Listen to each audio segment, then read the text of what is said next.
Red Sox front office report is brought to you by John Sewer and Drain Cleaning, the name to know when your drains don't flow, by Shaw's and Star Market, where you can win free groceries in their Grand Slam summer sweepstakes, by Sherwin-Williams, and by Kentucky Owl, the Wise Man, American Straight Bourbon Whiskey. And the president of the Boston Red Sox, Sam Kennedy, joins us this morning on the Harbor One Hotline. Hey, Sam. Hey, good morning, guys. How are you? I'm hanging in there. Yeah. Well, you took to the podium after making what I'm sure was a difficult decision about Chaim Bloom, and said that essentially you're looking for new leadership to chart a different path forward. Just expand a little bit on that, and when it came to what in your mind was the direction of the path with Chaim Bloom as the chief baseball officer, and what does it need to be going forward? Yeah, we obviously covered a lot of that last week. You mentioned it was a painful and difficult decision. Anytime you work alongside somebody for many years and have admiration and appreciation and respect for an individual, it's hard when you make these very difficult decisions. But we have an obligation to the organization, and we felt it was in the best interest of the club to make a change, as painful as that was. And so we now move on. We got to pull together as a group, and as we said, chart a new course forward, one that gets us back to where we belong in the American League East. And it won't be easy, but we've faced challenges like this before in our time, and we're ready to tackle this challenge ahead. Were there, in your mind, were there specific moves that were made or weren't made that contributed to making this tough decision? No, I'm not gonna get into any specifics. We have just far too much respect and appreciation for Chaim and what he did and for his family. So not going to get into that, other than to just thank him for the incredible contributions he did make with respect to a lot of important and necessary changes that he brought to the organization back in 2019 when he came into a challenging situation, and we appreciate him for all he did. You ruled Theo Epstein out right away. Was that because of a conversation that you had had or somebody had had with Theo? No, it's just more of a result of the fact that we've had probably 40-year personal relationship, which turned into a professional relationship in adulthood. And I know Theo as well as anybody in baseball, and it's very clear where he is headed, and that is he's likely headed to some type of ownership management position within the game of baseball. And so I just knew that he is not interested in a general manager or a president of baseball operations role. So I could rule that out immediately, and thought that was important. And there has been some confusion just in the past because he is a part of Arctos Sports Advisors, which is a sports investment fund, which does have an investment in the Fenway Sports Group. So he's been in and around the Red Sox organization as an employee. He's been in and around through his relationship with Arctos. He obviously worked very closely with us on the competition committee. Tom Werner's a member of that, and rule changes. So Theo is very close to the Red Sox organization, as he is to many organizations. He's got amazing relationships in the game, but I just wanted to make it clear that he was not going to be a candidate for either of these full-time roles that we're embarking on a search for right now. Sam, when the offseason gets here, what's the approach going to be? Is it going to be looking to be big spenders in the high-end free agent market? Yeah, I mean, the Red Sox have always been out there with respect to free agency and aggressive and international, and so that's not going to change.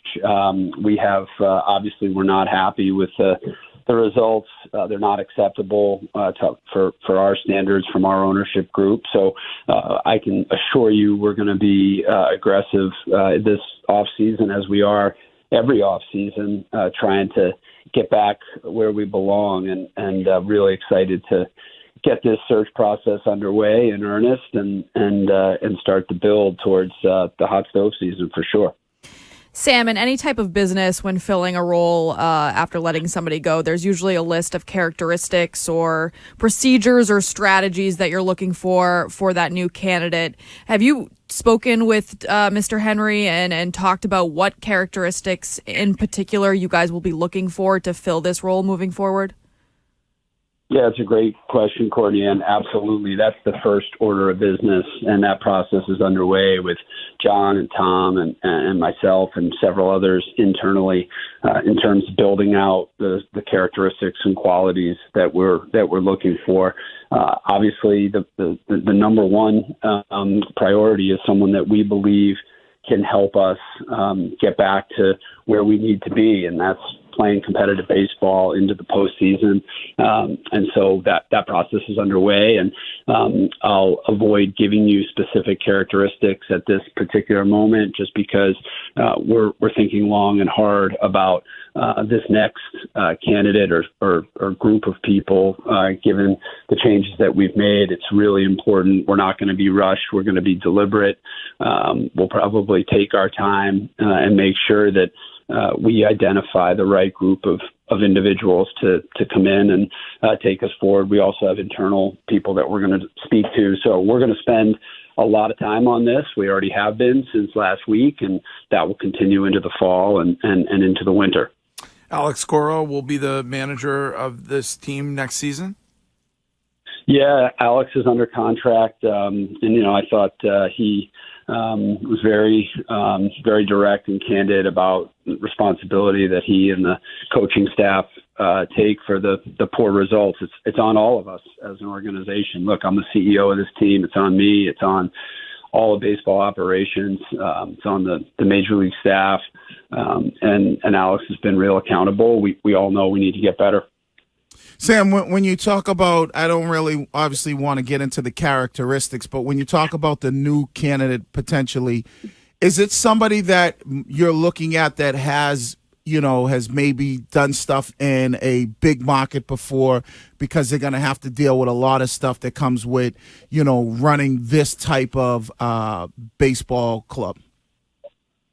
Yeah, that's a consideration, Wiggy, but not a requirement. We've haven't been around a long time, for 2 decades plus, as a part of this ownership group. We've had candidates from different profiles at the lead baseball operations level that have all had success, and they bring different experiences to the table. We've hired totally inexperienced people who have stepped up. We've hired people who have grown up in the organization.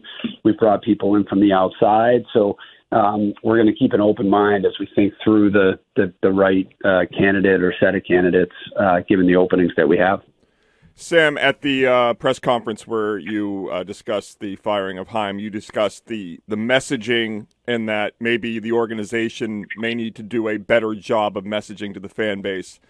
My question is, what did the Parks overtaking by Blue Jays and Dodgers fans, what message did that send to you and to the ownership group?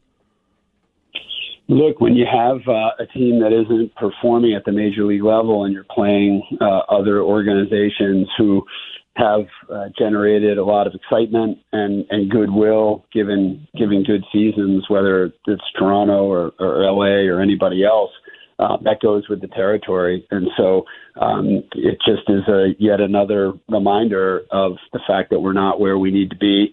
We have enjoyed a long run here where it's been our incredible Red Sox passionate fans on the road taking over other ballparks. I'll never forget that night in Los Angeles, 2018, when we were standing on the field and it felt like all of Dodger Stadium was transplanted New Englanders. That's the goal. So I'd say, Chris, it's a reminder of where we need to go and what our fans deserve. Well, I, for one, am pissed at you and the Red Sox, and I'll tell you why. How do you have... Join the club. How do you have... How do you have Barbie night and you don't have Oppenheimer night? I mean, I think that is wildly unfair to those of us who chose Oppenheimer over the Barbie movie. Well, I guess I'm going to have to get you in touch with Adam Grossman, our chief marketing officer. You guys can talk about that one. We'll respect your opinion. I'm ready to see a sea of pink. The T-shirts are pretty fire flames. So.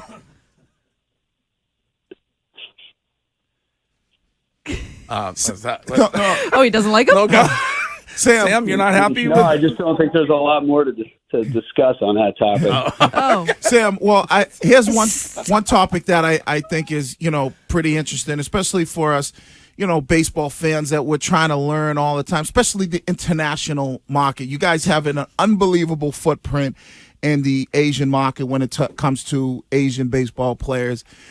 Is that something that you're really, really going to focus on, especially this offseason, when it comes to maybe being players in that market of free agency?